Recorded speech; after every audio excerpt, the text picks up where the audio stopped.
Hello and welcome. I'm Liz Evans. I am the Untypical OT, and I am your host today for another episode of The Untypical Parent. But this one is The Untypical Parent Talks to Herself. So these are my little mini bite-sized episodes that are short and to the point for those of us that are on the go, really busy, and don't often have time for hour-long podcasts. My chat today, and what I'm going to talk about and focus on today, is the question, are you easy to help? Now, why is this important? So, this was something that came up actually in a conversation with Danny Wallace when I did a podcast with Danny Wallace. And you can find that in the list, it's in there. So, Danny and I were talking, and we were talking about how being sometimes solo parents and having done things for a long time on our own, that can make us difficult to help sometimes. We are fiercely independent, and this isn't just for parents that are single. It can also be for parents generally, that we become so used to doing it on our own that we become difficult to help. So when we are in additional needs families and we're struggling and we're having a hard time and we are offered help, we find it really difficult to say yes. And there's a whole heap of reasons, I think, behind that. And I was thinking about for me why that's important for why that happened for me. Why did I find it so difficult? And I still find it difficult to say yes when somebody offers me help. And I think there was a number of things that kind of went through my head when I was thinking about this and thinking about doing this podcast and talking about it, is that I felt like I should be able to do it. So there's that pressure, isn't there, of you should, if you're a parent, you should be able to do it and you should be able to do it all. So there's quite a lot of pressure in my head about I should be able to do this. And if I'm not able to do it, I am therefore failing. I'm failing as a parent, I'm failing my kids. Other people can do it and I can't. And I shouldn't need this much help. So that was one of the things that kind of used to be around in my head was I should be able to do this without the need for help. The other thing is that sometimes it feels like help is a transaction. So when somebody offers help, I was feeling like I should be able to offer help back. And in those moments when life is really hard and we need that extra help, I couldn't even contemplate being able to help somebody else back. But there was a huge amount of guilt around that I shouldn't be taking from people if I can't return that to them. So this feeling of it being a transaction, help being a transaction. And I think what kind of comes to mind as well is when I think about it, and over the years, I've been on parenting on my own probably now for around 10 years. Not all of that I knew that we were a neurodivergent family, a neurodiverse family. And I think I've had other conversations on other podcasts talking to the parents about how things started to change. So I knew things were tough. I knew things were really tough in the beginning. I know, for example, my friends would go out for, say, coffee in the coffee, like a coffee shop. I knew I couldn't go because my kids would never settle enough for me to go. I knew when I went to go and pick up my eldest when he was in reception, I think it was, that when I went down with my youngest, everybody else's kids would kind of be playing, but mine was struggling in the buggy and shouting and screaming. So I knew things were different. And I think as they got older, especially with my younger one, I started to see my friends drift off, go off in a different direction. And at that moment, I think before I knew any of the diagnosis for any of us in our family, the immediate place to go is that that's my fault. That's something I'm getting this wrong as a parent. And that's really difficult. And I think people would offer me help, but I wasn't kind of sure what help I needed. I didn't want to accept the help because I felt like that meant I was failing. Sometimes I didn't want the help because actually it could make things more difficult. It was just easier to do it myself, even though I was on my knees at points. It was easier to just to do it myself. And during that time, I had a very good friend, and I remember them saying something to me around me talking about I find it really difficult. People offer me help, and I say no, and I find it really difficult, and I'm so tired, and I actually need the help.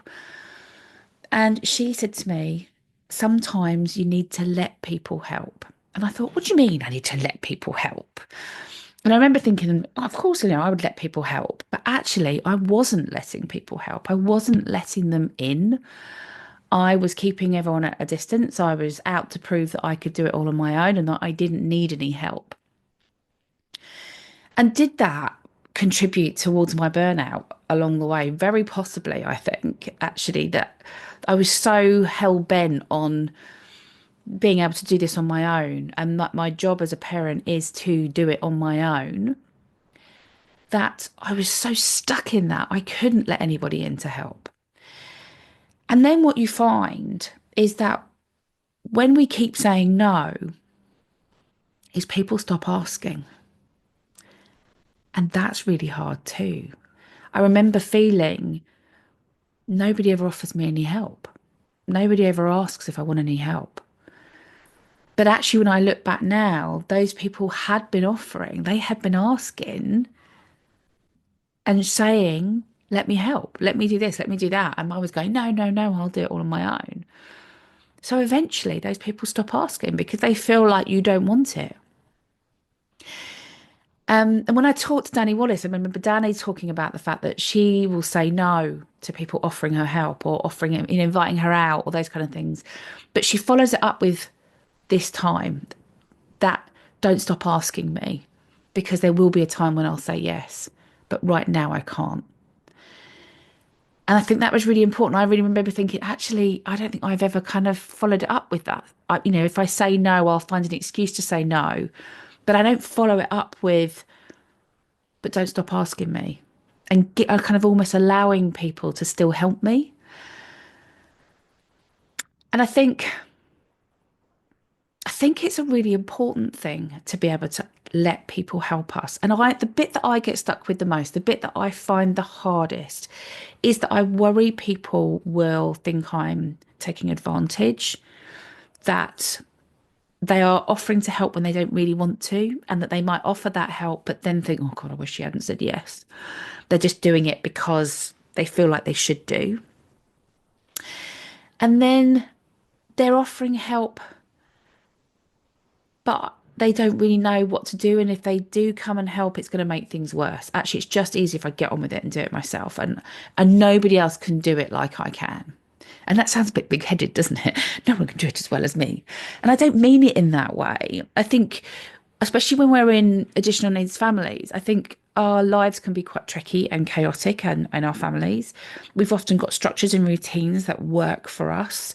And we know when we move out of those structures and routines that that can cause difficulty in itself. So it might allow you to go and do something, so for example, but actually the impact that that has when you return is so significant that sometimes it's not worth it. That actually it just feels easier to make sure that everybody else's needs are met and everyone else is okay because we can't face what might happen.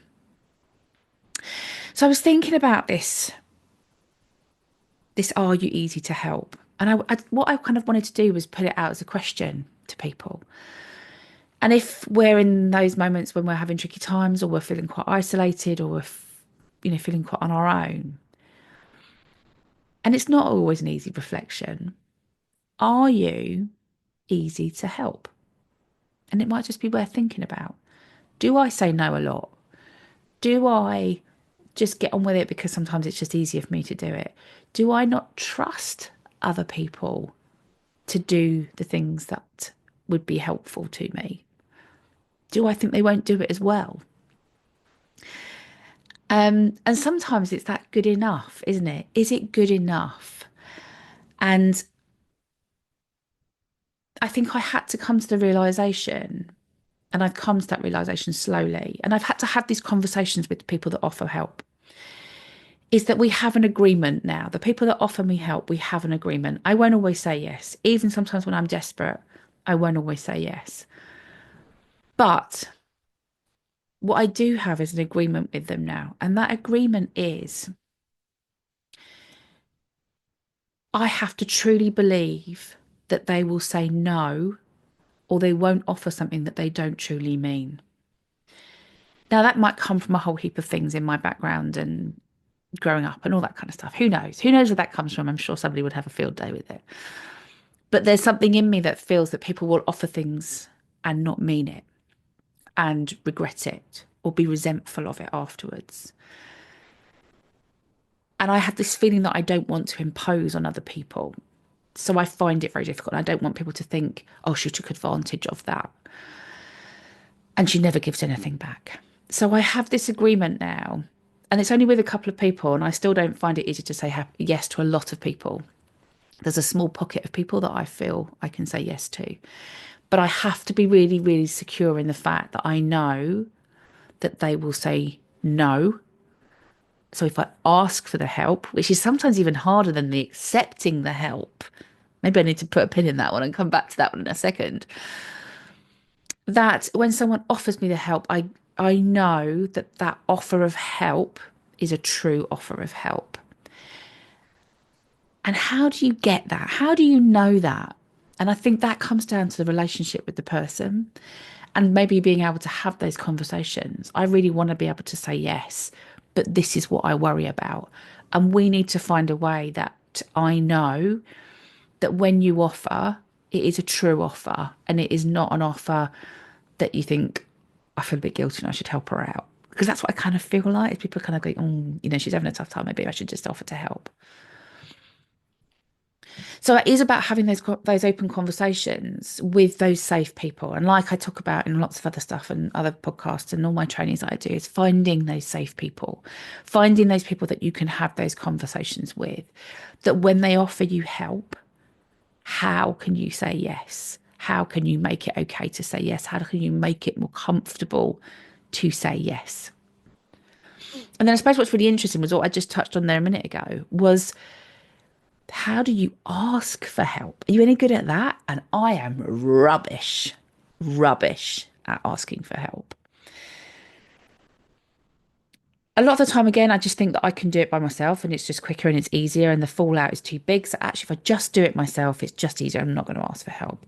But I also have this thing of asking for help that people will just say yes again because they feel guilty or that they feel that they should. And actually, there's part of them that feels, I don't really want to be doing this. I don't really want to do this, but I'll kind of say yes. And that's not a comfortable feeling for me again. So again, I have to have those conversations with people. And again, there's only a very small amount of people that I will ask for help. And I have to be very, very secure in the fact that I know that that person will say no if it's not okay that time. And I've almost had to practice that. I've almost had to say to them, I'm going to need you to say no. At some point, you've got to say no. If you keep saying yes, I won't believe that you're going to say no. So I almost need them at some point to go, actually, do you know what, Liz? I can't do it this time. And I'm okay with that. That makes me feel better in the fact that in the future, I then know that that person I can go, actually, I remember them saying no before.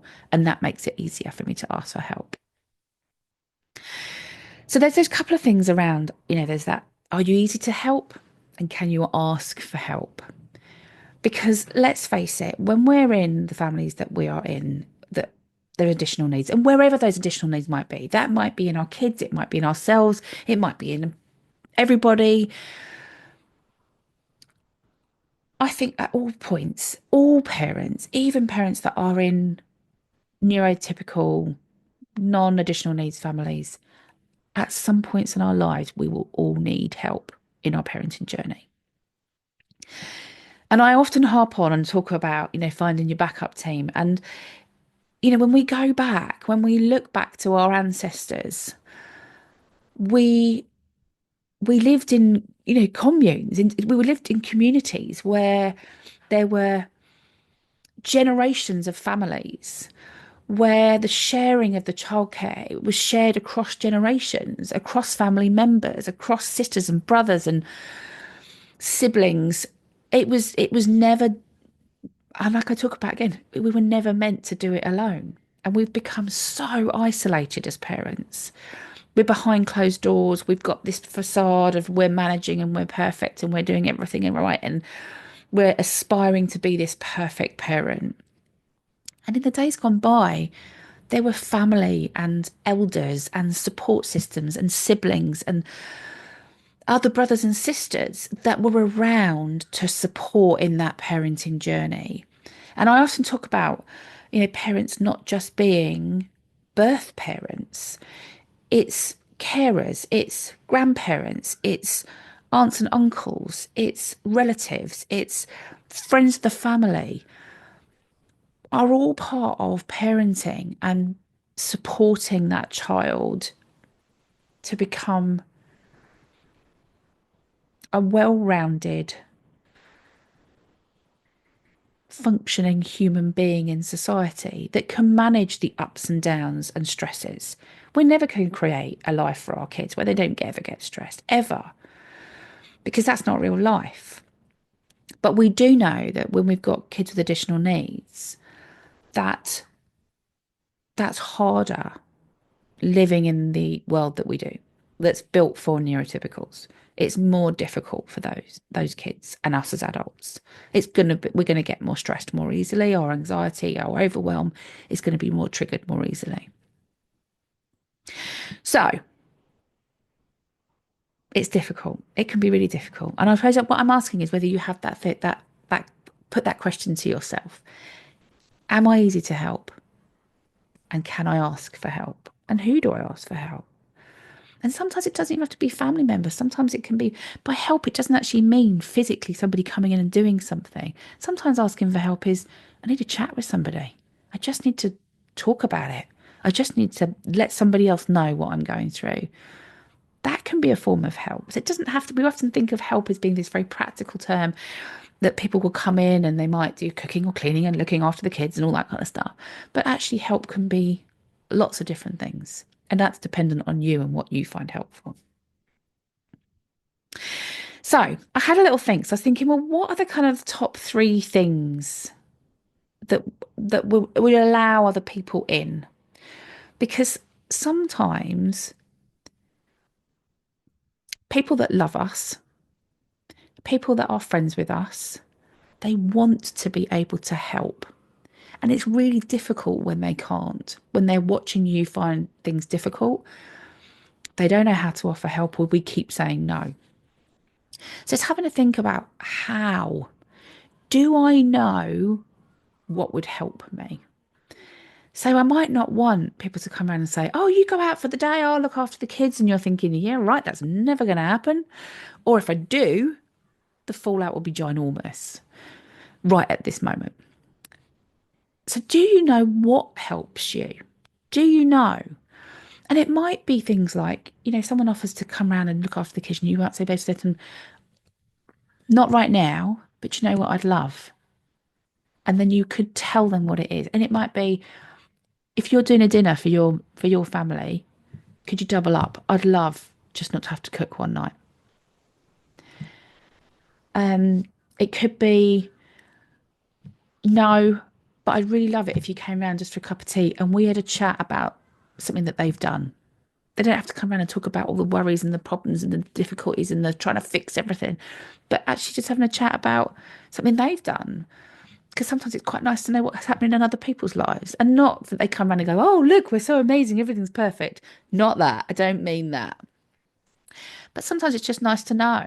Sometimes it might be that you have, for example, my sister comes round and I like to know what she's doing in work, or she's really into yoga, or, just she's been on a yoga retreat, all that kind of stuff. And I just want to know, and who did you meet and what did you see?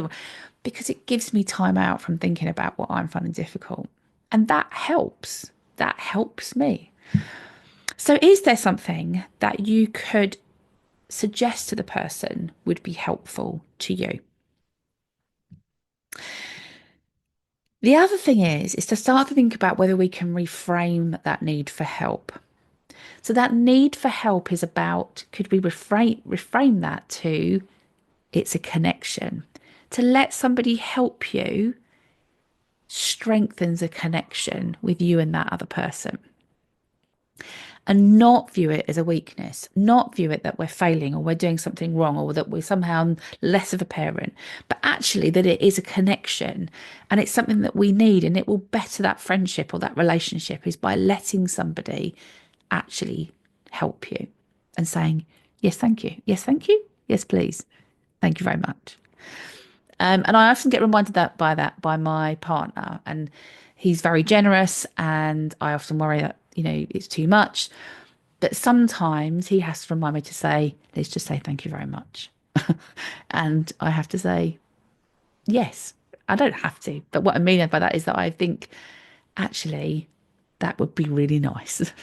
Thank you. We get so used to saying no that it becomes a default, that sometimes we have to practice saying, yes, please. And just sitting with that and going, that would be really nice. And sometimes that can be tricky. So it is around that kind of saying, yes, please, and practicing, because it does become a bit of a habit. I'm okay, no thanks. Oh, no, don't worry about us. No, no, no, no. Practice saying, yes, please, and thank you very much. So I'm going to leave you with that. I'm going to leave you to have a think about that and about, are you easy to help? Um, what I was just going to finish off the podcast with today is that I do have coming up a new series. And this isn't a podcast series, this is kind of more like sessions. So these are going to be called Parenting Pause Moments. And they're going to run every other month. I've got quite a lot stacked up, ready to go. And we're due to start the first one in May. So by the time this podcast comes out, I think it could be around that time.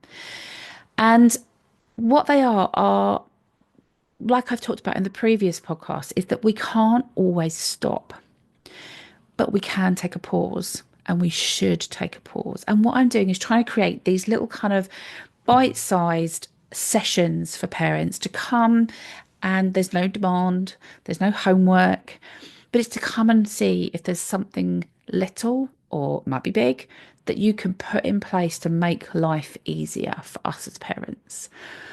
So keep an eye out. Those are coming. The other thing is that if you have enjoyed the podcast and the little bite-sized ones, but also the big episodes, the with the guests, is that you can help to keep the podcast going. So I do this in my own time. It takes a lot of time, a lot of editing, but I love it, and I love being able to give that back to parents. If you would like to support the show, you are able to click in the show notes below, and it just gives you a bit of information about how you can buy me a coffee. And it's just a small way, but it all adds up, and it all helps with going towards the podcast. And it might be that I can finally, you can just see it out of shot if you're on video, maybe pass my son's microphone back to him finally, and buy my home one. At the moment, this one's working fine. But it's little things like that. It's the subscriptions to keep things running. It will always be free. But if people think they'd like to support the podcast, I would really appreciate it. And you could buy me a coffee, and I would love to have that. I think that all that leaves me to say is thanks for listening. Thanks for joining me today. There's lots of other little ones before this. So there was the introduction, there was the learn to take a pause, and there's one about boundaries. There's more to come. Keep a lookout for them. There's obviously all the guest ones as well. So have a rummage around in the website and have a look if you're interested. But all it leaves me to say then is take care, and I'll see you soon.